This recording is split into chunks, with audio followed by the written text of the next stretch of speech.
भाई सभी को नमस्ते। और कल जो हुआ वो आप सब ने देखा, कैसे त्राहिमाम मचा हुआ है पूरी दुनिया में। लगभग 2000 फ्लाइट्स कैंसिल हुई हैं। हालांकि अखबार वाला कोई 1400 बता रहा है, कोई 1200 बता रहा है, कोई 1500, कोई 1800, लेकिन फ्लाइट्स बहुत ज़्यादा कैंसिल हुई हैं। और लगभग लगभग अंतर्राष्ट्रीय तो जो बात थी वो ये है कि फ्लाइट्स बहुत ज़्यादा कैंसिल हुई हैं और लोगों में बड़ा मतलब भय का माहौल था। सारे एयरपोर्ट्स ठुके हुए थे। लोग आपस में बात कर रहे थे कि माइक्रोसॉफ्ट का जो सर्वर है वो डाउन हो गया और साइबर अटैक कुछ ऐसा खबर आएंगी। अच्छा, अगर आपको ध्यान हो, आज से 2 साल पहले जब 3 साल पहले जब हम आपको बताया करते थे और फिर लॉकडाउन के दौरान जब मास्क वाले मसले पर गिरफ्तार हुए और उसके बाद की वीडियोस अगर आप देखते हैं निडर इंडिया पे, तो ये तो हमने आपको 2 साल पहले बोला था कि ये लोग साइबर अटैक आ सकता है। साइबर अटैक के लिए पहले खबरें आना और फिर साइबर अटैक हो जाना, आपको क्या लगता है कि ये जो हालात हैं ये अपने आप से आए हैं? अरे भाई, सब कुछ स्क्रिप्ट के हिसाब से चल रहा है, सब कुछ। आप देखिए, अभी एक पुलिस वाले का वीडियो वायरल हुआ जिसमें वो ये कह रहा है कि आपके पास यदि कोई कॉल आए तो उस कॉल को आप 1 या 2 बटन मत दबाना। अब आईवीआर की कॉल है, आपको बटन दबाना नहीं है, लेकिन वो वीडियो कितने लोगों तक पहुंची? वो वीडियो तो चुनिंदा लोगों तक पहुंचेगी। आप टीवी में चलाएंगे तो टीवी भी बहुत से लोगों ने देखना बंद कर दिया है। आप अखबार में छापेंगे तो इस देश के अंदर बहुत बड़ी आबादी अनपढ़ है, तो खाते तो बैंकों में पड़े हुए हैं और लोगों के पास फोन तो आते हैं। अब जब फोन आ गया गांव में खेत में काम करते हुए बंदे के पास, उसको बोल दिया कि आप अपना आधार कार्ड जो है आपका बैन हो जाए या फिर आपका खाता बंद ना हो जाए या फिर ऐसा ना हो जाए, और उस टाइम पे आप बटन 1 दबाओ, 2 दबाओ और उसका बैंक का खाता खाली हो जाए, तो जिम्मेदार कौन होगा? तो वो कह रहे हैं कि हमने तो आपको चेतावनी दे दी थी। आपका खाता अगर सील हो गया या आपका खाता अगर खाली हो गया, अगर उसमें से सारे पैसे उड़ गए, तो आप जिम्मेदार हैं, हम नहीं। ये वैसे ही है जैसे सरकार ने बोला था कि हमने तो साइड इफेक्ट पूरे देश को बता दिए थे, उसके बाद भी लोगों ने वैक्सीन लगवाई, तो लोग जिम्मेदार हैं, हम जिम्मेदार नहीं हैं। और जो लोग मरे उनके साथ सहानुभूति है, परंतु हम जिम्मेदार नहीं। ये सुप्रीम कोर्ट में हलफनामा देकर के भारत की इस नकली सरकार ने बोला। अब आप बताइए कि सरकार जिम्मेदार नहीं, अब आपका बैंक का खाता खाली हो जाए तो सरकार जिम्मेदार नहीं। और ये होने वाला है। मैं आपको, जैसे आज जो जो आज ये जो मतलब माइक्रोसॉफ्ट का जो सर्वर डाउन हुआ है, ये एक टेस्टिंग होता है, हमेशा एक टेस्टिंग होती है। जैसे 21 दिन का लॉकडाउन लगाने से पहले मोगली जी ने 1 दिन का लॉकडाउन लगाया था, वैसे ही अभी ये जो सर्वर डाउन होना है ये एक ट्रायल है कि 1 दिन का सर्वर डाउन करके देखते हैं देश के अंदर क्या क्या चीजें दिक्कत आती हैं, और फिर बाद में उन दिक्कतों के लिए पुलिस वाले और खाकी वर्दी पहना कर डंडे दे करके खड़े कर देंगे तो और उनको लटका देंगे। कोई ज्यादा बोलेगा तो उसके लिए कानून पहले ही बना दिया कि आपको 6 महीने से पहले बाहर आने नहीं देंगे। तो बहुत अच्छे से आपकी घेराबंदी ये लोग कर रहे हैं। आपको अभी समझ में शायद नहीं आ रहा है, पर जिनको समझ में आ जाए मैं उनको बता दूं। हमारे बड़े बुजुर्ग कहा करते थे कि अगर बारिश का इंतजाम करना हो और अपने खेत पर, अपने छत पर मिट्टी डालनी हो, पहले छतों पर मिट्टी चढ़ाया करते थे जिससे कि पानी चू करके नीचे ना आए, पानी लीकेज ना हो, और कच्चे जिनकी छतें हुआ करती थी, तो बड़े बुजुर्ग कहा करते थे कि अगर आपको अपने घरों को बचाना है बारिश से और इस लीकेज से बचाना है, तो जो बरसात का मौसम है उससे पहले आपको, मानसून से पहले आपको ये सब करना पड़ेगा। इसलिए मैं आपको बता रहा हूं कि जो अभी का जो ये सर्वर डाउन होना है ये ट्रायल है आपके खाते खाली होने के लिए।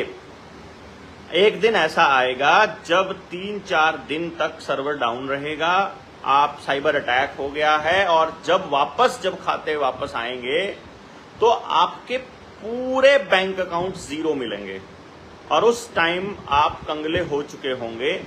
उससे पहले इनको हर व्यक्ति क्रेडिट स्कोर में लेकर के आना है। इसीलिए हर व्यक्ति के पास फोन आ रहा है, या तो खाते खुलवाने का, या क्रेडिट कार्ड लेने का, या बैंक अकाउंट खोलने के बाद बैंक से लोन लेने का। ये हर व्यक्ति को पहले लोन में लेकर के जाना चाहते हैं, ताकि हर व्यक्ति के ऊपर जितना लोन हो, क्योंकि बैंक खाते तो खाली हो जाएंगे, तो इन आपके पास जितना लोन हो उस लोन को फिर क्रेडिट स्कोर में तब्दील किया जा सके और वही मुद्रा बन जाए। जो इसको सीबीडीसी बोल रहे हैं, इसी को मुद्रा बनाने की तैयारी है। तो रुपया जो है वो करेंसी, अब ये कह रहे हैं कि रुपए को करेंसी वाले पद से हटा रहे हैं हम लोग, और उसके लिए नई मुद्रा लेकर के आ रहे हैं जिसका नाम ई रुपया है। तो इसको समझने के लिए, इस व्यवस्था को लाने के लिए पुरानी व्यवस्था का ध्वस्त होना बड़ा जरूरी है, और पुरानी व्यवस्था को इस तरीके से ध्वस्त किया जाए कि जनता को पता ही ना चले कि तुमको हमने प्लान तरीके से लपेटा है। और जब आपके पास पैसा नहीं होगा और जब आप कर्जे में होंगे तो अनाज की भी कमी पड़ेगी और देश में फूड क्राइसिस भी आएगा। और इसके बारे में भी हम किसानों को लगातार बोलते आ रहे हैं कि 2030 तक, मैं चाहता हूं कि मेरी ये बातें झूठ निकलें, मैं आपको पहले बता रहा हूं, मैं चाहता हूं कि मेरी बातें गलत निकलें, लेकिन अभी तक की बोली गई मेरी एक भी बात गलत नहीं निकली है। थोड़ी लेट हो सकती है, मान लीजिए मैंने बोला था कि 2024 में ऐसा हो जाएगा तो वो 26 में हो जाए, और फिर 25 में होने के बाद बोली तो 27 में हो जाए। ये मैंने आपको बोला है, जैसे मैंने बोला है कि जिनको वो अमृत प्याला लगा हुआ है, जिन्होंने 2-2 लगवा रखे हैं, और जिनके सर्टिफिकेट जिन्होंने फर्जी नहीं बनवाए हैं अब, और जिनको बुखार हुआ लगने के बाद, वो 2025 के एंड तक लपेट लिया जाएगा, या फिर वो परमानेंट बीमार हो जाएगा। अब ये बात बोल रहे हैं 25 को या 26 हो जाएगा, लेट हो सकते हैं, लेकिन वो होगा पक्का। इसी तरह से जो ये साइबर अटैक हुआ है, ये भी हम बहुत पहले से बोल रहे हैं, ये हो गया है। अभी आपके बैंक खाते खाली होंगे, ये हम आपको पहले बोल रहे हैं। अब इसके बाद भी अगर आप नहीं जागेंगे तो ये तो आपको लोगों तक पहुंचाना, ये तो आपकी जिम्मेदारी है।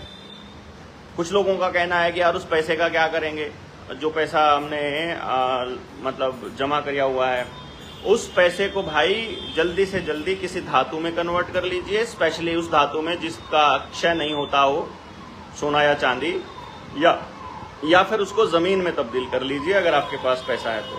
फ्लैट में नहीं, दुकान में नहीं, जमीन में, खेती वाली जमीन में, ये असली पूंजी है।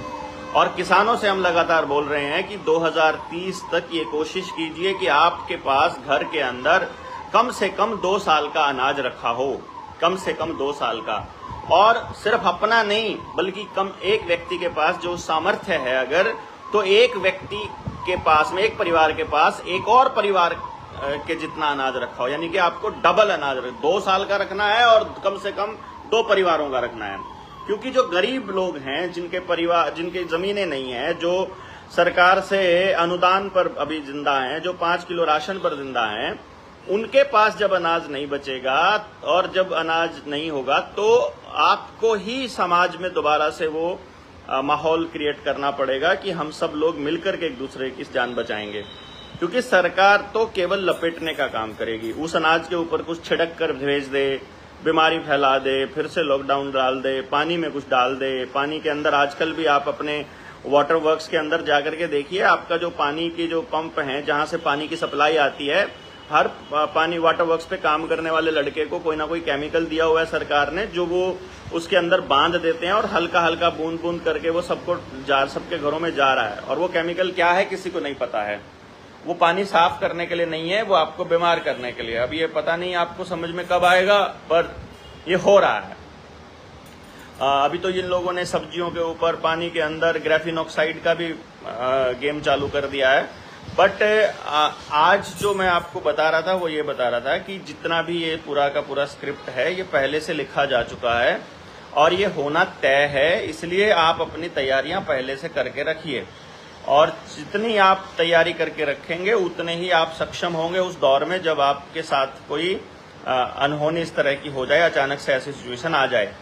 तो आपको सबसे ज्यादा क्या करना है, एक तो अपने गांव देहात के अंदर ऐसे लोग ढूंढने हैं जो आपकी सोच के हैं, जो समाज को तो दिशा दिखाने की दिशा में काम करने के इच्छुक हैं और उनको जोड़कर रखिए, उनसे बातचीत लगातार करते रहिए और लगातार ऐसे जागे हुए लोगों को एक टीम बना करके अगली चीजों के बारे में जानकारी देते रहिए। ये व्यवस्था का गिरना तय है और नई व्यवस्था ये लोग अपनी लेकर के आएंगे, उसी को नई विश्व व्यवस्था बोल रहे हैं, न्यू वर्ल्ड ऑर्डर बोल रहे हैं।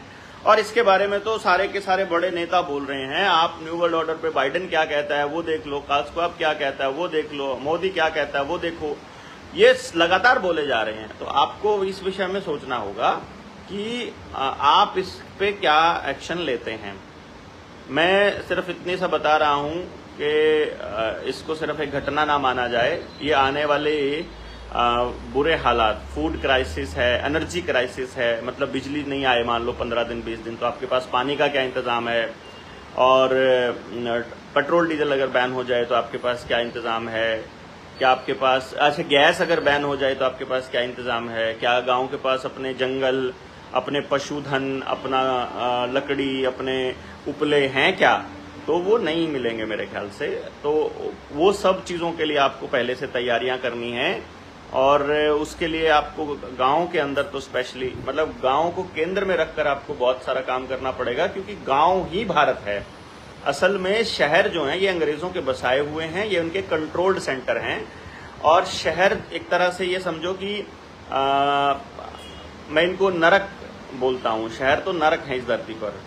तो जो स्वर्ग है वो गांव है, और गांव को ध्यान में रखकर ना इकोनॉमी को डिजाइन किया गया, ना देश के अंदर शिक्षा को किया गया, और ना ही गांव को ध्यान में रख के बात होती है, हमेशा शहर को रख के बात होती है। क्योंकि ये अंग्रेजों के पिट्ठू जो हैं, जो अंग्रेजों के गुलाम हैं, अंग्रेजों की नाजायज औलाद हैं, जो बैठे हुए सत्ता के अंदर सफेद पोस्ट, ये लोग उन्हीं के हिसाब से काम कर रहे हैं और उन्होंने जो पॉलिसी बना दी उसी को आगे अमली जामा पहनाते रहते हैं।